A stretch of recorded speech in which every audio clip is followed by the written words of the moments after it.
De tempos em tempos, esse nosso país, que tem uma dimensão continental, muitas vezes nos mostra pontos de fragilidades. Fragilidades, às vezes, até na hora de aplicar normas e até mesmo um instrumento de força maior, que é uma lei.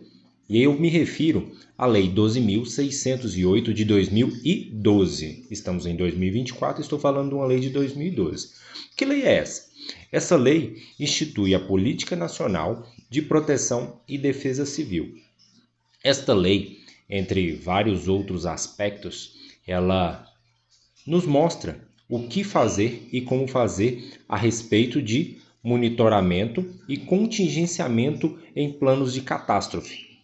E aí, esse plano precisa ser elaborado com inúmeros órgãos. Se você está lá na sua cidade, no seu município, e eu falo no meu caso, até como no Distrito Federal, existem quesitos que devem ser observados dentro dessa diretriz que é proposta nessa lei, que vai desde o detalhe do mapeamento das áreas críticas e áreas de risco, dimensionamento da população. Eu tenho que elaborar um plano, eu tenho que prever o que eu tenho de suprimento, eu tenho que prever o que eu tenho de material de socorro, o que eu tenho de orçamento que possa ser destinado, maquinário. Eu tenho que levar, no momento que eu resolver sentar com uma equipe multidisciplinar para fazer isto com os órgãos competentes, eu devo também levar isso a conhecimento da população, através de reuniões e até mesmo de consultas públicas. Isso deve ser de participação de todos, como eu citei agora há pouco. A gente vai envolver órgãos do governo, a gente vai envolver polícia, defesa civil, bombeiros, e aí quando eu falo da defesa civil, este é o órgão, de fato, que é o responsável pela elaboração desse plano de contingenciamento de catástrofe, do gerenciamento da crise desse desastre. E aí, para você ver quão importante é isso, tivemos agora há pouco uma tragédia natural, como muitos têm chamado, mas é um desastre, que acometeu várias cidades. Dessas cidades, não eram todas em que tinham esse plano elaborado. A importância desse plano serve para que eu capacite também a população. E essa é uma das partes mais difíceis na elaboração desse plano de gerenciamento de crise em uma catástrofe, em um desastre. Por quê? Imagine uma população de 1 milhão de habitantes. É fácil eu conscientizar, educar e treinar essa população para as ações de emergência nessas situações? Infelizmente não.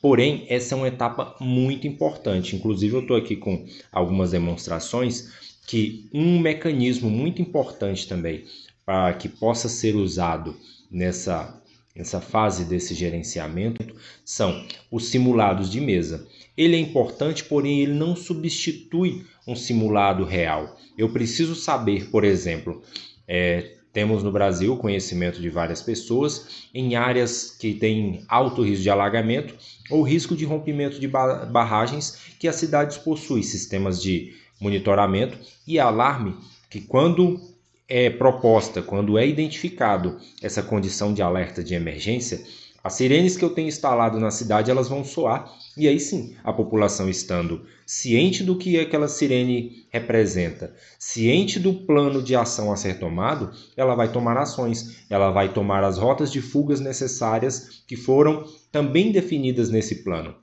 Para vocês terem noção de como esta lei ela vem com pontos específicos.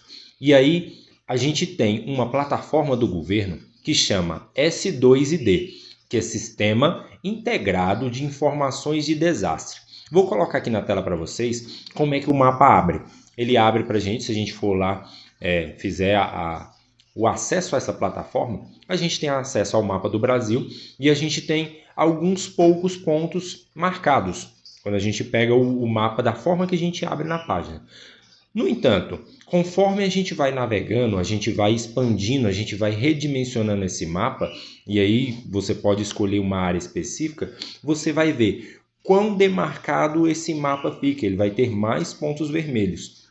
Isso indica que são áreas que já passaram por esse processo de identificação de risco. Se você clicar em cada ponto desse que está no mapa, ele vai dizer que região em específico é essa, inclusive até mesmo com o endereço específico e qual o risco que está envolvido naquela área.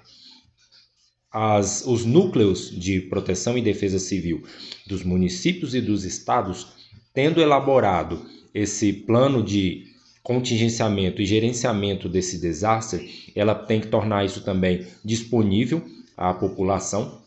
E lá eu tenho essas mesmas áreas que estão aparecendo como pontos vermelhos no mapa, ela vai ter lá nesse plano descrito que tipo de ação vai ser tomada para cada incidente em cada área. Às vezes em uma área eu tenho um risco de deslizamento de terra, em outro um risco de alagamento. Então esses cenários também devem ser previstos na hora que eu estou monitorando os riscos da minha área. Então tudo isso precisa estar descrito no mapa e no plano de contingência para o atendimento dessa emergência em específico. O plano também ele precisa de ser revisto constantemente. Por quê? Lembra que eu falei que é muito difícil realizar simulados para que a população treine? No entanto, a realização de simulados ou mesmo do evento em si levam ao detalhe de passar esse documento por uma revisão. Nessa revisão, vão ser analisado tudo o que eu tinha feito como proposta dentro do cenário, se isso realmente foi efetivo ou não e o que eu preciso melhorar. É preciso melhorar ferramentas? É preciso melhorar a minha disponibilidade de equipes? As áreas que eu mapeei não foram tão fidedignas como eu pensava que tinha sido frente aos cenários que foram identificados? Eu preciso rever tudo isso no plano. Então, como eu falei há pouco, é importante que os núcleos de proteção e defesa civil dos municípios e estados estejam firmes nesse propósito de fazer cumprir esta lei que foi, desde 2012, ela está pronta. Eu tenho lá as diretrizes para essa política nacional de proteção e defesa civil. As defesas civis dos municípios e estados, elas têm diversas formas também de alertar a população. Eu dei o exemplo de sirenes espalhadas nas cidades para que a população tenha conhecimento do que fazer quando essa sirene tocar, mas eu vou dar um exemplo, vou colocar aqui na tela para vocês verem, mensagens de texto no celular. É também uma forma, hoje em dia a tecnologia avançou muito e a gente pode usar essa ferramenta ao nosso favor, e esse exemplo que eu estou colocando para vocês é da Defesa Civil daqui do Distrito Federal. Quando temos condições, como vocês veem nos 2 pontos, eu tenho indicação de chuvas intensas com risco de alagamento e em outras com fortes ventos. Eu posso muito bem, no núcleo de defesa e proteção do meu estado, ter esse mecanismo. Como é que funciona isso? Aqui funciona, você manda uma mensagem de texto para um pré-cadastramento junto ao núcleo de defesa civil e você, a partir desse momento, vai receber mensagens. Você vai colocar o CEP, porque precisa ter monitorado essa área em específico, para que você receba alerta apenas da área onde você reside. Imagine você receber um estado que tem lá 40 municípios, você receber um alerta referente a cada município do qual você não está morando. Então, no caso dessas mensagens que eu estou mostrando para vocês, é do caso da região onde eu resido, aqui no Distrito Federal, e eu fiz o cadastramento com o CEP da minha residência e eu recebo essas notificações. É importante? É muito importante. Agora vocês pensem se todos os municípios do nosso país tivessem esse plano já elaborado, como a gente poderia estar minimizando os danos à população de uma forma geral. E aí, quando eu falo nos danos à população, é outro ponto que deve constar no documento. As formas de atender a essa população depois do evento em si e também durante. Eu tenho ali que prever os atendimentos de primeiros socorros e resgates e a continuação dessa assistência. Como eu vou assistir a essa população? É apenas com a disponibilização de mais suporte à saúde? É com disponibilização de recursos financeiros, com cestas básicas, enfim, tudo isso eu devo prever. Por isso, eu não posso, por exemplo, na minha comunidade eu tenho interesse em realizar esse plano, eu consigo fazer isso reunindo apenas a população? Não, porque precisam estar envolvidos os órgãos que vão atuar na emergência, como eu falei logo no começo, Defesa Civil, bombeiros, polícia e outros núcleos que forem necessários. Então, como eu falei no começo do vídeo, se nós levássemos no nosso país um pouco mais a sério o cumprimento de normas e leis, a gente diminuiria o sofrimento de várias pessoas, de uma população, de uma cidade, do município e até de um estado inteiro. Esse conteúdo realmente é para a gente pensar um pouco que existem ferramentas que infelizmente são mal administradas ou que não são mesmo utilizadas. Até breve e obrigado por assistir até aqui.